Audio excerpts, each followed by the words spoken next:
What shall be remainder if factorial 12 is divided by 13? सबसे पहले तो ये समझो कि किसी भी नंबर से बड़े नंबर का अगर मैं फैक्टोरियल लूंगा, यानी ये मान लो 24 ले लूंगा, तो रिमाइंडर कितना आएगा? ये हमेशा और हमेशा जीरो आएगा। क्यों? क्योंकि फैक्टोरियल 24 के एक्सपेंशन में कहीं ना कहीं 13 आएगा, 13 को काट देगा और फाइनली रिमाइंडर हमेशा जीरो आएगा।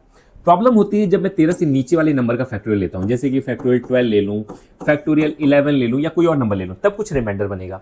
उस रिमाइंडर को निकालने के लिए एक थ्योरम काम आता है जिसको हम बोलते हैं विल्सन थ्योरम। ठीक है, विल्सन थ्योरम क्या बोलता है कि कोई भी नंबर प्राइम नंबर तब है, ए प्राइम नंबर तब है जब ए से नीचे आने वाले सारे इंटीजर्स का मल्टीप्लिकेशन, यानी कि 1 into 2 into 3 dot dot dot कहां तक, ए माइनस 1 तक। ठीक है, इन सारे का मल्टीप्लिकेशन जो होगा ए के किसी मल्टीपल से ठीक 1 कम होगा, ठीक 1 कम होगा।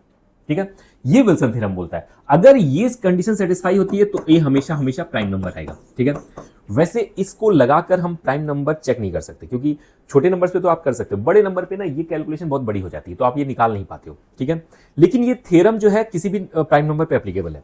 ठीक है, फॉर एग्जांपल एक जैसे कि मैं 5 के लिए देखता हूं, 5 का मतलब हो गया, अगर मैं ये वाला फैक्टोरियल a माइनस 1 करूं तो क्या हो जाएगा? फैक्टोरियल 4, यानी कि आएगा 24।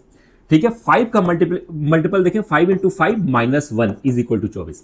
ठीक है, यानी कि इस कंडीशन को सेटिस्फाई कर रहा है, इसलिए 5 जो है मेरा प्राइम नंबर हो गया। सेम 7 पे देख लो, 7 का मतलब हो गया फैक्टोरियल 6 निकालूंगा, फैक्टोरियल 6 आएगा 720। ठीक है, 720 में 1, यानी कि 721 देखोगे 7 से डिवाइड हो रहा है, 7 इंटू 103 हुआ। ठीक है, 7 एकम 7 123 हो गया।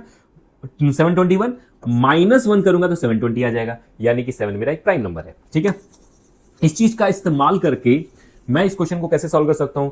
फैक्टोरियल 12 जितना भी आएगा बेसिकली ये 13 के किसी मल्टीपल -1 के बराबर होगा, यानी कि 13 से मैं फैक्टोरियल 12 को डिवाइड करूंगा तो -1 मेरा रिमाइंडर आएगा। -1 रिमाइंडर का मतलब होता है 13 - 1 यानी कि 12। दूसरे शब्दों में फैक्टोरियल के अंदर जो भी नंबर है वही मेरा रिमाइंडर आएगा। ठीक है, यानी कि 12 मेरा आंसर होगा। ठीक है, ये चीज अप्लीकेबल किसके लिए है? ठीक एक नंबर कम के लिए, यानी कि अगर मैं 7 डिवाइडेड फैक्टोरियल 6 डिवाइडेड बाई 7 करूंगा तो रिमाइंडर क्या आएगा? 6 आएगा। ठीक है, ऐसे ही फैक्टोरियल 16 डिवाइडेड बाई 17 करूंगा तो रिमाइंडर कितना आएगा? 16 आएगा। ठीक है, तो विल्सन थ्योरम पे जो क्वेश्चंस बनते हैं, जिनकी अलग अलग टाइप के क्वेश्चन बनते हैं, उस पर हम अगले कुछ वीडियोस में बात करेंगे नेक्स्ट टू नेक्स्ट। ठीक है, अगर आपको इस पर प्रैक्टिस सेट चाहिए तो आप कमेंट बॉक्स में विल्सन लिखो, मैं आपको 25 क्वेश्चन का प्रैक्टिस सेट दूंगा सारी वैरायटीज को कवर करते हुए। ठीक है, वीडियो पसंद आए तो इसे लाइक करो, शेयर करो कम्युनिटी में और मुझे फॉलो कर लो।